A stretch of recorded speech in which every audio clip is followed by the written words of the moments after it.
नरसिंह योगी कृष्णा तटे परम शांती सुखासी भोगी ध्यानस्थ होऊन समस्त चरित्र पाहे अनन्य जो शरण इच्छित देत आहे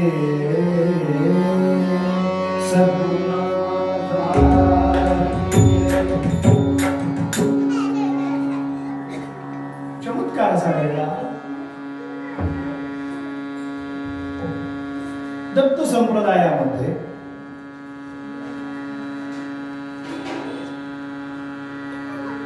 स्वामी महाराजांचा दुसरा अवतार आहे देहधारी दत्तात्रेयांचा.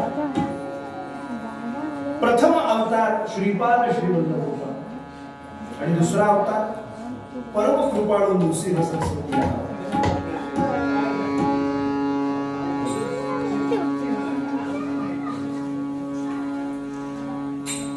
वाराणसीला जाऊन नरहरींचा संन्यास विधी झाला. नरहरी हे नाव जाऊन नृसिंह सरस्वती हे नामाभिधान झाले. मग स्वामी महाराज पुन्हा एकदा आपल्या मूळ गावी लाडकारंजा अकोल्याजवळ तिथं पोहोचले. काही वर्ष तिथं राहिले. आपल्या माता पित्यांना पुन्हा समाधान दिलं. शब्द तसा दिला होता, मी परत येईल, म्हणजे जाईल आणि मी परत येईल. संन्याशाला येता येत. लोकांनी विपर्यास जर केला त्या परत येईल शब्दाचा तर पंचे संन्याशाला एकदा आपल्या नेटिव्ह प्लेसला आपल्या मूळ गावी एकदा जाता येतो. कुठल्याही संन्याशाला मूळ गावी तिथं राहिले. त्यांच्या कृपेनं त्यांच्या आशीर्वादानं तिथला वंशवृद्धी झाली. पुढं बासव नावाचं क्षेत्र नांदेड जवळ तिथं सायनदेव नावाचा ब्राह्मण त्यांना भेटला. त्याच्यावर कृपानुग्रह केला. गुरुचरित्रातला मेरुमणी अध्याय म्हणावा, ज्याच्यामध्ये महाराजांनी अनेक अनेक असे आशीर्वाद त्या सायनदेवाला दिले. 14वा अध्याय 40 ओव्यांचा आहे. बरीच लोक आम्हाला आम्ही 14वा अध्याय रोज वाचतो. फार छान आहे. 40 वयाचा आहे. म्हणजे जरा 35, 36, 37 पण वाचित जावा. तुम्हाला अनुभव पण सांगतो. काही गुरुचरित्र वाचणारे मला भेटतात आणि ऍडमिट होते तेव्हा सांगतात, वा तो दिवस कधी संपेल असं वाटतं. म्हणजे वाचतोच कशाला. 35, 36, 37 अध्याय असे गठ्ठा वाचायला लागले. ज्यांनी वाचलंय गुरुचरित्र त्यांना कळेल, त्यांना माहित असेल. 500, 600 ओव्या एकेका अध्यायात. मरतोच माणूस वाचता. मग जावे पश्चिम दिशेची मग करावे असे कर्म. ओव्या वाचता आधीचं काय वाचलं, नंतरचं काय वाचलं. 600 ओव्या वाचताना त्याला वाटतं काय एवढं ग्रंथकर्त्यानं लिहून ठेवलं. कंटाळा वाटतो, पण कंटाळा करून चालत नाही. ते कर्म आहे, त्या कर्माचं वर्म सांगण्यासाठी महाराजांनी कर्मविपाक केलं. पण 40वा अध्याय सोपा, 14वा अध्याय सोपा, 40 ओव्याचा पटकन होतो. फास्टफूडचा जमाना, थोडक्यात सगळं. सायमदेवाचा उद्धार करून स्वामींचा प्रवास झाला. परळी वैजनाथ, औंढ्या नागनाथ असा करत करत करत औदुंबर क्षेत्रात. तिथं मूढ ब्राह्मणाला विद्या प्रदान केली म्हणून ते ज्ञानपीठ आहे औदुंबर क्षेत्र. मूर्ख ब्राह्मणा भुवनेश्वरीला ज्ञान प्राप्त झाले. मूर्ख ब्राह्मणाला भुवनेश्वरीला ज्ञान प्राप्त केले. आणि तिथून जो प्रवास झाला तो कृष्णा, पंचगंगा अशा संगम तीरावरती स्वामींची स्वारी आली. ऐन तारुण्यामध्ये, तरुण वयामध्ये. आणि तिथे महाराज त्यांचं स्थिर असं वास्तव्य झालं. किती वर्ष? 12 वर्ष. 12 वर्ष जेव्हा एखादी गोष्ट घडते, साधना घडते, उपासना घडते, त्याला तप असं म्हणतात. तपश्चर्या जर करायची असेल तर 12 हा आकडा सांगितलेला आहे. तपश्चर्या म्हणजे कीर्तनामध्ये कीर्तनकार, प्रवचनकार सांगतात, आमचे गुरुजी सांगायचे, ज्याला पोत व्हावी असं वाटतं त्यानं तप करा. पोत, तप. क्रेडिट काहीतरी असावं, आपल्याला काहीतरी मानावं, काहीतरी आपल्याकडनं घडावं. पोत असावी, पोत असावी वाटत असेल तर तप करणं अनिवार्य आहे. आणि तप 12 वर्षाचं असतं. महाराज कृष्णा पंचगंगा संगमावरती परम कृपाळू नृसिंह सरस्वती स्वामी महाराज 12 वर्ष राहिले. आपल्या दिव्य चरण पादुका, मनोहर पादुका ठेवल्या. नरसिंह सरस्वती दत्त पादुका रमणी, नतमस्तक होता वृत्ती सुखमय झाली.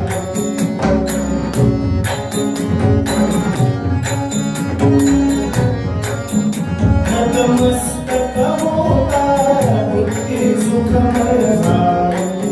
प्रार्थना काय करावी महाराजांना?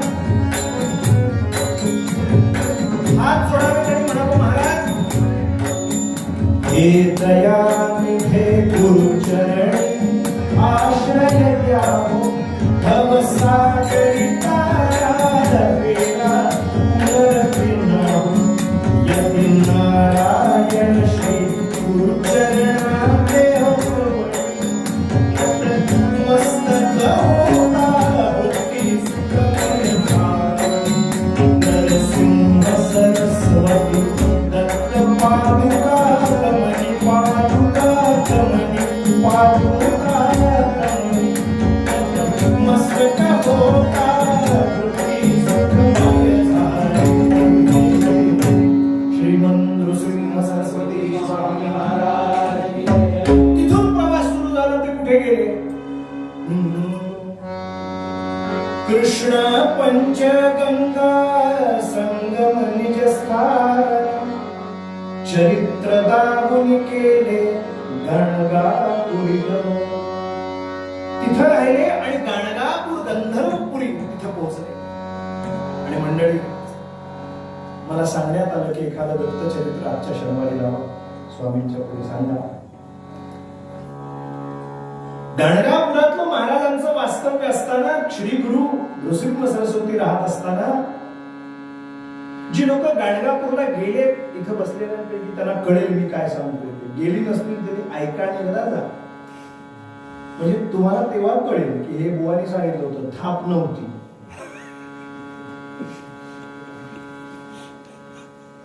श्री गुरु मठ गंधर्वपूर गाणगापूर, म्हणजे जिथे महाराज राहायचे त्याला मठ म्हणायचं, गुरूंचा मठ. आणि संगम स्थान जे आहे ना ते 3-3.5 किलोमीटर अंतरावरती लांब आहे. आजही आपण गेला तर पायी तरी चाललं लागतं. पूर्वीच्या काळी टांगे असायचे, आता वडाप असतो पिवळी काळी. ते काही नाही जमलं तर टांगा नसला, वडाप नसला तर टांग्याने जायला लागतं. 11 नंबरची गाडी. चालत चालत चालत चालत गेलं की भीमामर्जा संगम लागतो. भीमा आणि अमरजा 2 नद्या एकत्र आल्या, भीमामर्जा संगम. महाक्षेत्र श्री गाणगनगरी निवांत बसते श्री गुरुस्थान. महाक्षेत्र श्री गाणग भुवन गंधर्वपूर, तिथे महाराज पोचले. आणि रोजचा दिनक्रम मठामध्ये पहाटे ब्रह्ममुहूर्ताला उठावं, चालत चालत संगमावर स्नान, संध्या तिथे जे आपलं तपानुष्ठान ते करावं, पुन्हा मठात यावं. गाणगापूरला भिक्षेचं फार महत्व आहे. भिक्षा करावी दुपारी, पुन्हा दुपारी माध्यान्ह संगमावर जावं, पुन्हा परत यावं. संध्याकाळच्या सायं स्नान संध्येला पुन्हा परत घाटावरती जावं, संगमावर पुन्हा परत यावं. फेऱ्या किती? 3. जाता येता मिळून 6 फेऱ्या. जाता येता मिळून 6. जा ये जा ये जा ये. 3 फेऱ्या, 3 त्रिकाळ स्नान संध्या घाटावरती, भीमामर्जा संगमावरती. चमत्कार असा झाला, कथा अशी घडली. गुरुचरित्रकार सांगतात, त्या गाणगापुरात राहणारा एक अतिशय सद्भावना असलेला एक शेतकरी. सध्या शेतकऱ्यांचा विषय चालला, शेतकऱ्यांचाच विषय घेऊन, पण तो खरा शेतकरी होता. खरा आणि खोटा काय असतो? तो 26 जानेवारीला जाऊन दांगा करीत नाही, तो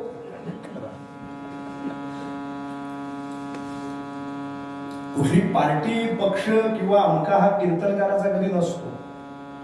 त्याने देवाविषयी, धर्माविषयी, राष्ट्राविषयी जे वाटतं ते प्रांजळपणे सांगायचं असतं. 2 बाजूनी चर्चा तेव्हाच होऊ शकते जेव्हा कोणीतरी आपलं म्हणणं सांगतं. काही सुधारायचं असेल तर समोरचा सुधारून घेऊ शकतो, पण आम्ही सांगतो तेच ऐका असं म्हटलं तर लोकशाहीच्या नावानं शंख करणारी मंडळी, संविधान धोक्यातील मंडळी घेतलेले केलेले कायदे पारित केलेले मागे घेतल्यानंतर लोकशाही नाही का हो, त्याची विटंबना होणार.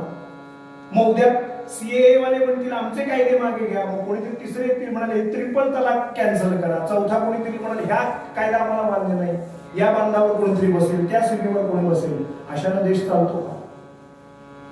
कुठंतरी आम्ही तुमचं ऐकतो, तुम्ही आमचं ऐका, दोघे म्हणून मार्ग काढूया. पण आम्ही सांगतो तेच ऐका असं असेल तर कसं चालेल? कोणाची विटंबना, अवमान करणं हा हेतू नाही. पण 60 दिवस बसले कबूल आहेत, परंतु 60 दिवसात केलं काय? दिशा काय त्या आंदोलनाची? काही नाही. निदर्शन फक्त करायचं, प्रदर्शन फक्त करायचं. आपला विषय तो नाही, पण सांगायचा विषय एवढा महत्वाचा की हा शेतकरी सज्ज होता. काय करायचा हा? त्याच्या असं लक्षात आलं की पुढे यती संन्याशी आपल्या शेताच्या बांधावरून पहाटे जातात, परत येतात, दुपारी परत जातात, परत येतात. आता गाणगापूर प्रसिद्धीला आलो. महाराज गेले तेव्हा कुठं होतं प्रसिद्धीला? पण यानं मनात विचार असा केला की महाराज निघाले की आपण एक काम करायचं. बाकी काहीही करता आलं नाही ना आयुष्यात. उदबत्ती नाही ठेवता आली, नारळ नाही घेऊन येता आलं, नाही एखादा पेढ्याचा पुडा ठेवता आला, नाही खिशात असूनही नोट टाकायची बुद्धी झाली.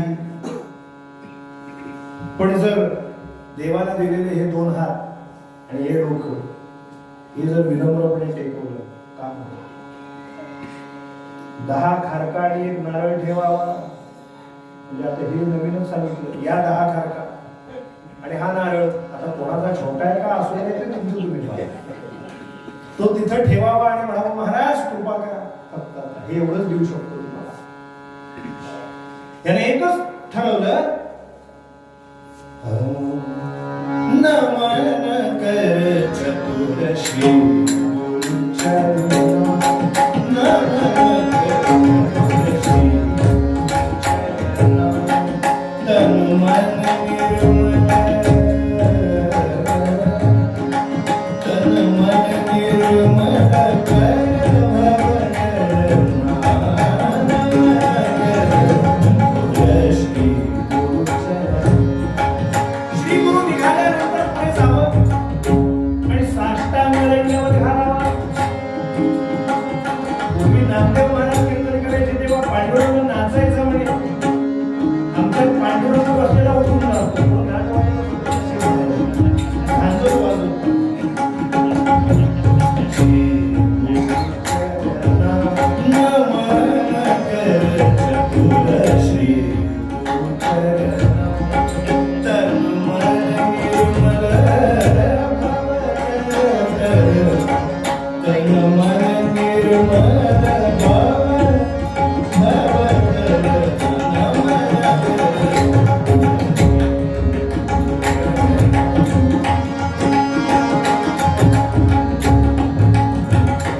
महाराजांनी लांबून फक्त नारायण एवढं म्हणावं आणि पुढे जावं.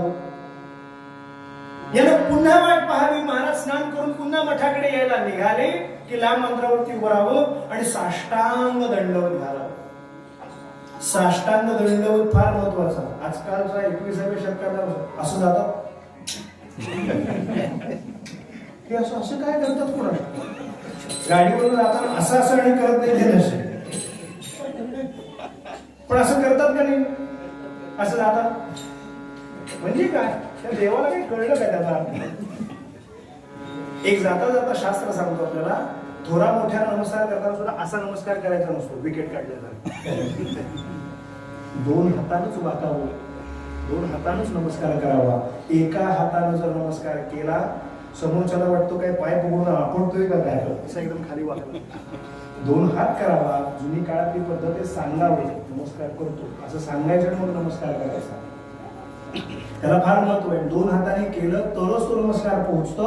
एका हाताने जर केला तर शास्त्र सांगतं समोरच्याचं अर्धपाप आपल्याकडे येतं जर केला असेल तर त्याने, आणि नसेल तर आपलं पुण्य त्याच्याकडे जातं. सद्गुरुनाथ महाराज 2 हाताने नमस्कार दिलेत ना. 2 हात छोटा आहे करावा, 2 हाताने करावा नमस्कार. पण साष्टांग दंडवताला फार महत्व. 8 शरीराचे 8 अंग ही जमिनीला पोचली पाहिजे, लागली पाहिजे आणि मग नमस्कार करावा. दत्त संप्रदायात आरती म्हटली जाते ना, कोटी ब्रह्म हत्या हरिसी करता दंडवत, कोटी ब्रह्म हत्या हरिसी करता दंडवत,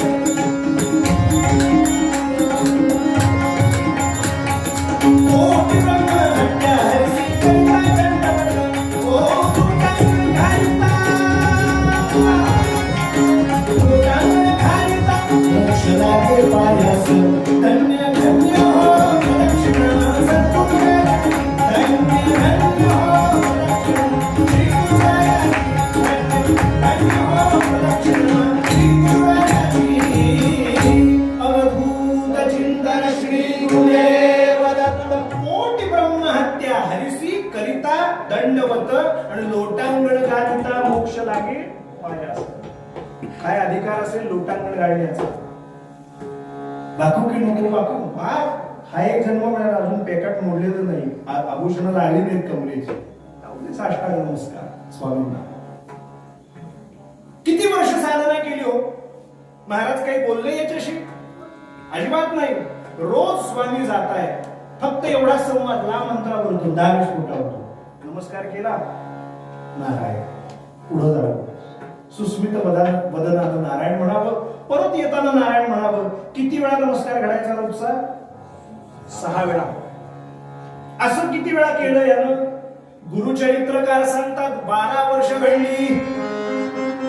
सण नाही, वार नाही, बाहेर जाणं नाही, येणं नाही, नियमच हा केला. श्री गुरु माझ्या शेताच्या बांधावरतून इथून जातात. माझा ही जमीन जी माझ्या मालकीची, किती मी भाग्यवान. या बंधाऱ्यावरून बांधावरून स्वामीजी जातो. अष्टसात्विक भाव जागे व्हायचे, सतत साष्टांग नमस्कार घालायचा. हो, कुठे मंत्र म्हणत होता, कुठे पूजा करीत होता, कुठे त्याला रुद्र येत होता, कुठे त्याला कर्मकांड येत होतं. फक्त गुरु महाराज दिसले की नमस्कार घालायचा. तस्मात श्री गुरुमाश्रय, फक्त गुरूंच्या चरणाचा आश्रय करायचा. एक दिवस असा येतो उपासकाच्या आयुष्यात. 12 वर्ष लोटली. हो, धुंकूनही पाहिलं नव्हतं, बोलणं तर लांब, फक्त नारायण नारायण एवढा शब्दोच्चार. पण आजच्या दिवशी चमत्कार घडला. काय घडलं? आज स्वामी महाराज निघाले रस्त्यानं स्नानाला, मध्येच थांबले. यानं नमस्कार केला आणि स्वामींनी विचारलं, काय पाहिजे रे तुला? म्हणजे एकतर इतके वर्ष साधना करणं नमस्काराची, हे घडतं. स्वामीजी बोलणं, स्वामींसारख्यांनी त्याच्याकडे पाहणं हे दुर्लभ. त्यात त्यांनी बोलणं हे त्याहून दुर्लभ. आणि त्यात ते काय म्हणाले? काय पाहिजे? आपल्याला देव असं न म्हणता आपण किती यादी सरकवतो. आणि जर अधिकृतपणे म्हणाला काय पाहिजे, थांबा बायकोला विचारून येतो, पुतणीला विचारू, किती यादी काढू. न मागताच किती मागतो, न विचारता. याला स्वतःहून स्वामींनी विचारलं, काय पाहिजे? लवकर माग, आरती करायची अजून. लवकर माग. प्रसंगच असा येतो, त्यालाच परीक्षा म्हणतात. सिलेबस घेऊन घेतली जाते ती परीक्षा नसते. सेटलमेंट, पास करणं. पटकन विचारलं, काय पाहिजे? काय पाहिजे? अहो शेतकरी तो काही तिकडे बसलेला होता का शेतकरी? काय पाहिजे तेच कळत नाही का? आपल्याला काय पाहिजे? तो शेतकरी गुरुचरित्रात होता. तो म्हणाला, महाराज आम्ही आठाणी, महाराज आम्ही आठाणी, आम्ही तुमस काय सांगायचं. महाराज आम्ही आठाणी, आम्ही तुमस काय सांगायचं. शेत पिकावर हेच आम्ही सांगायचं. शेत पिकावर हेच आम्ही मागायचं. महाराज आम्ही अडाणी माणसं आहोत. तुमच्यासारख्या अधिकार संपन्न माणसाच्या पुढे बोलणं उभं राहणं आमची गोष्ट. बोलणं तर त्याहून तुमची गोष्ट. काय मागतो? आमच्या बुद्धीने एवढंच मागतो, आम्ही तुमस काय मागतो. आम्ही तुमस काय मागायचं. शेत पिकावर हेच आम्ही सांगायचं. शेत पिकावर हेच आम्ही सांगायचं. शेत पिकावर हेच आम्ही सांगायचं. अवधूत चिंतन श्री गुरुदेव. त्या शेतकऱ्याच्या चित्तातला शुद्ध भाव स्वामींनी ओळखला. वाहवा रे वाहवा. कुठेही मीपणाचा अहंकार नाही. कुठे मी कोणीतरी उपासक आहे, मी 12 वर्ष नमस्कार करतो, असा कुठलाही भाव नाही. पण जे त्याच्या बुद्धीला, त्याच्या कृतीला, त्याच्या जो व्यवसाय तो करतो त्याला साजेसं मागणं मागे. काय सुंदर भाव आहे. पण परीक्षा घेतल्याशिवाय काय होणार?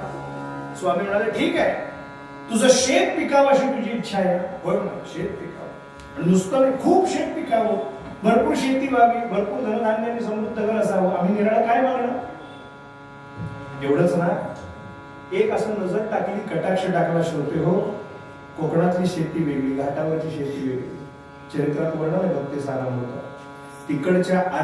तिकडचा मध्यमवर्गीय, तो इकडचा श्रीमंत म्हणे. असं दासगडुनी त्यावेळेला लिहिले. आता परिस्थिती बदलली थोडी थोडी. पण जमिनीवरची शेती वेगळी. तिकडचा 3 एकरवाला ऊसवाला मिळाला, लखपती असतो. जोंधळे म्हणा, बाजरी म्हणा, एक एक पीक. आणि तुम्हाला सांगतो मंडळी, ते पीक असं बहरात आलं होतं. एक असं नजर टाकली, सगळं ते रान असं भरलेलं होतं सगळं पिकाने. कणसं लागली ती एकेका ताटाला 4-4 कणसं अशी लगडले, टपोरे दाणे. महाराजांनी एक कटाक्ष टाकला, हे सगळं शेत तुझं काय रे? होय म्हणते माझं. आपल्या कुठेला म्हणाला, माझंच. आता भरात आलंय? होय म्हणा. मग मी जाऊन येईपर्यंत, स्नान करून येईपर्यंत, मठात जाईपर्यंत हे उभं पीक कापून टाक.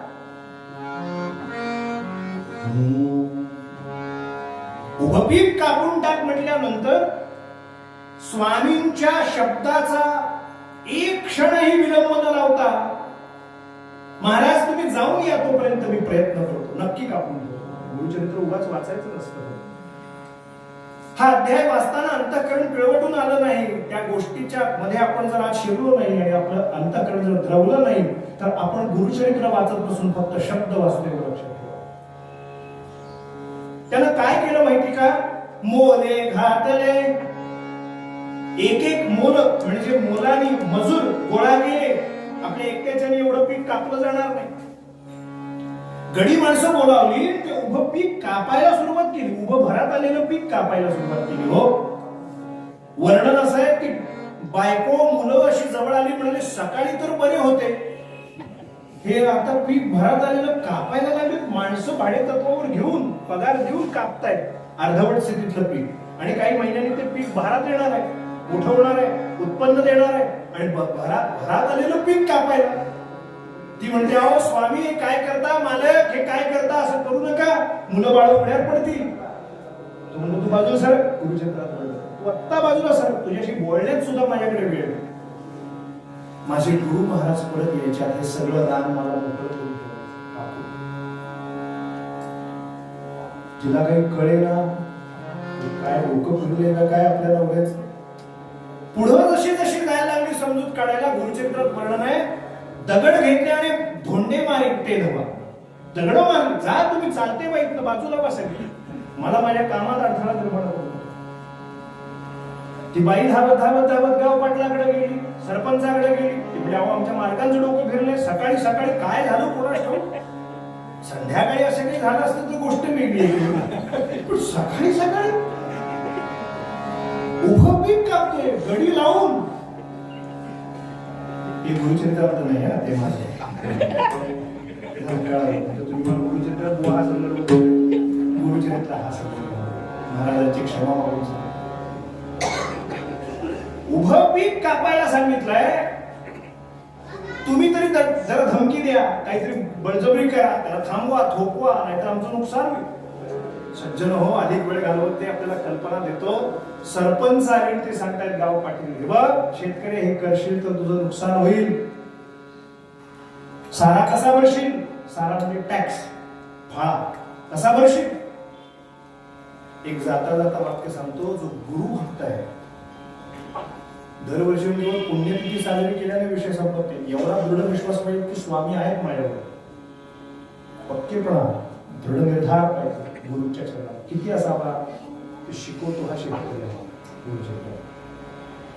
ते सांगितलं, पाटलाला बाजूला व्हा, तुम्ही तुमच्याशी बोलण्यात माझा वेळ गमवायचा नाही, नाहीतर गुरुजी येतील आणि शेत उभं पीक कापायचा, त्यांचा शब्द पडू द्यायचा नाही.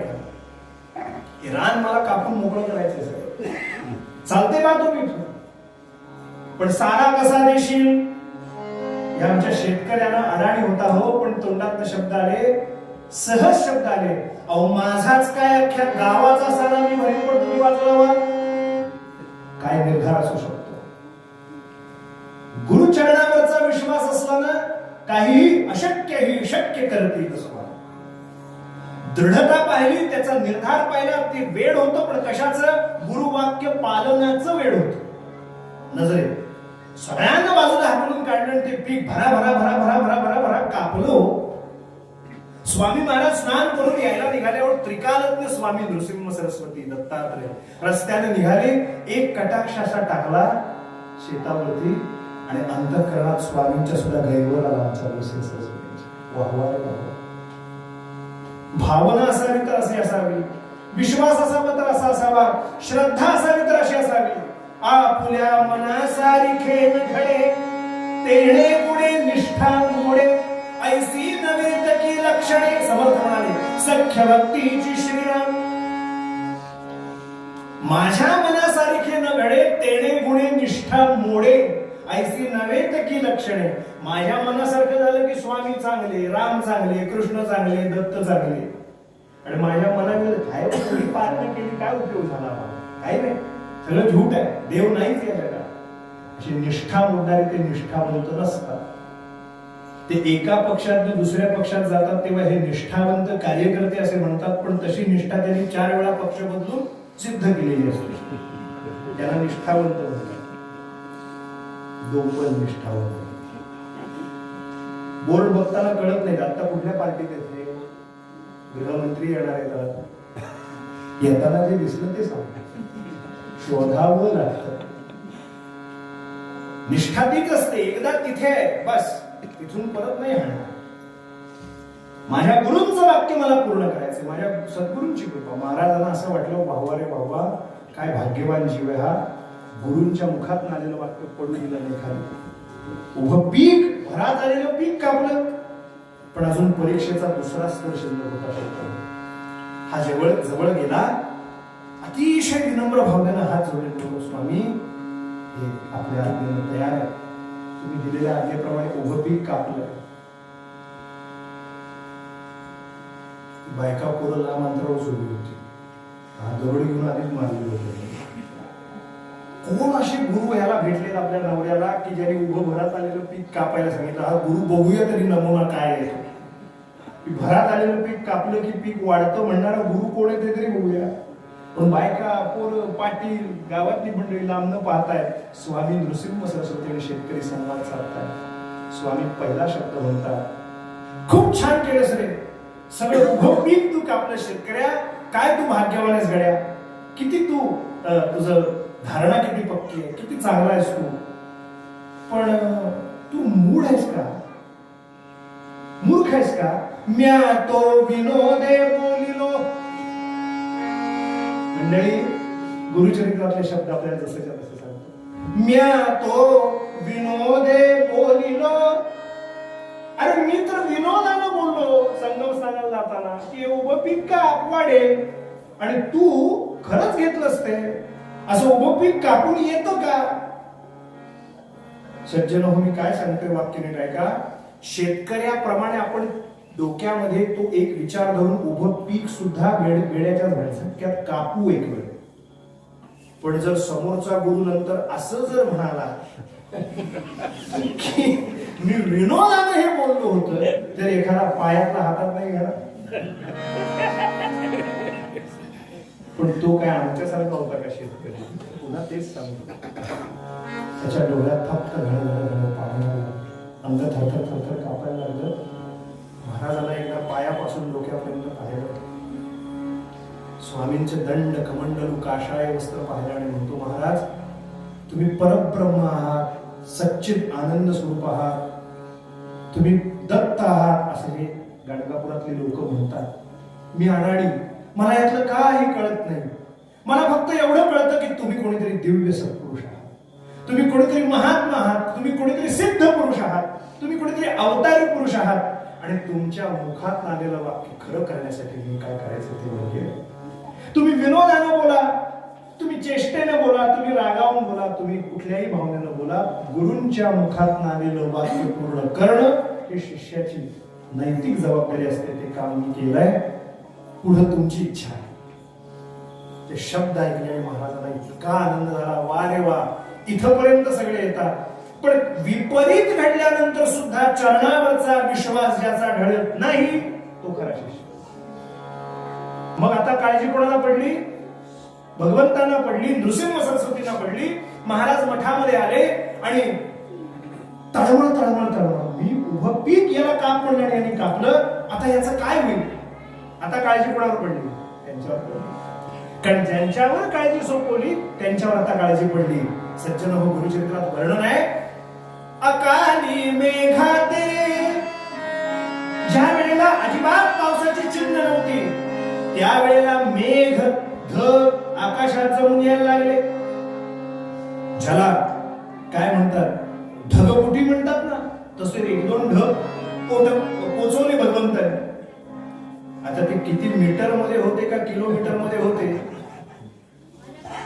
ते काय मोजायचं परिमाण आपल्याकडे नाही. जाणकारांना कळलं असेल. ते मोजणारे विद्वान बरेच बसलेले आहेत पुण्या मुंबईला, जे ढग मीटर मध्ये मोजतात.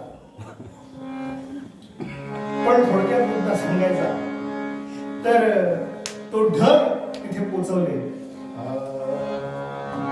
कड कड कड कड कडकड कडकड कडकड कडकड विजा चमकायला लागल्या आणि धो धो धो धो धो धो धो पाऊस सुरू झाला आणि त्या बाकीच्यांची जी पिकं होती उभी पिकं ती झोपून गेली. आणि ह्या शेतकऱ्याची मात्र जी पिकं वरतून जी छाटलेली होती ती तशीच राहिली. कालांतराने ती सगळी पिकं वाहून गेली. पण या शेतकऱ्याच्या आमच्या शेतामध्ये जी पिकं होती ती कालांतरानं वाढायला लागली, फोफावली, इतकी मोठी झाली की एकेका ताटाला पूर्वी 4 पण आता 6-6, 8-8 कणसं लगडली पूर्वीच्या कृतीला.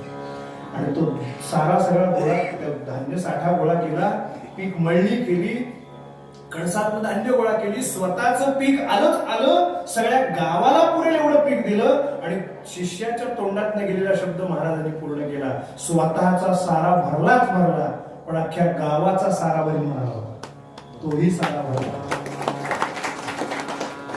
गुरुचरित्रकार म्हणतात, सरस्वती गंगाधर नामधारकाला सांगतात की असा दृढ भाव गुरूंच्या सहवासात आल्यावर घडावा. सद्गुरूंच्या वरती, संतांच्या वरती दृढ श्रद्धा असावी. जे अदृश्यातलं पाहतात, वाक्य ऐका, जे अदृश्यातलं पाहतात ते काहीही घडवू शकतात. ज्यांना दृश्यातलं पाहूनही कळत नाही ते आमचं काय भविष्य घडवणार. पण जे अदृष्टातलं पाहतात, अदृश्यातलं पाहतात ते माणसाचं आयुष्य उभं करतात. हे असे समाधी ज्या असतात ना, या बांधलेल्या समाध्या नसतात मायबाबू. या समाधीच्या आत जे चैतन्य असतं ना ते तुमचं माझं जीवन समृद्ध करणारे असतं. मग इथं येऊन जर आम्ही अभागी राहिलो तर त्यांचा दोष नाही, दोष आमचा. काही आमचे हे सांगायचं, शेवटचा भाग फक्त सांगतो आपल्याला. बेलसरे, केबी बेलसरे, ते सांगायचे जुन्या काळात विडी, आता सिगरेट ओढतात लोक, विड्या ओढायचे तेव्हा एक शुंभ असायचा बाहेर पानपट्टीपासून जळत ठेवलेला असायचा शुंभ, तिथे विडी लायची पेटवायची. केबी बेलसरेंच्यातलं दृष्टांत सांगतो. ते म्हणायचे तिथे जाऊन माणूस जायचा आणि पानपट्टीवर जाऊन तिथे विडी फुगायचा आणि तिथे शुंभ जळलेला असायचा. आणि तो म्हणायचा हो ही बिडी जळतच नाही. ते म्हणजे बिडीचा दोष आहे, शुंभाचा नाही. हा दोष विडीत आहे, शुंभात नव्हे. तसं आमच्यासारखी विडी इथं आल्यानंतर या शुंभाला पेटल्यानंतर पेटलं पाहिजे काय. जर इथं आल्यानंतर जर आम्ही असेच अभागी राहिलो, करंटे राहिलो यांच्या पायापाशी, तर काय उपयोग सांगा बघूया. पण या शेतकऱ्याच्या चित्तातला जो दृढ भाव होता तो तुमच्या माझ्या चित्तात येऊ द्या. स्वामींच्या वर अनंत दृढ अशी श्रद्धा आपल्या सर्वांची वसू द्या. आहेच ती दृढ वृद्धिंगत होऊया असं मंगलमय माझा आजच्या दिवशी महाराजांच्या चरणी करूया. संत सत्पुरुष वेगवेगळ्या रूपानं नटलेले असतात, ते साक्षात भगवंत स्वरूप असतात. तुकाराम महाराज आपल्याला मूळ पद्यात सांगतात, पुढे नंतर एक कीर्तन होणार आहे, घेत नाही.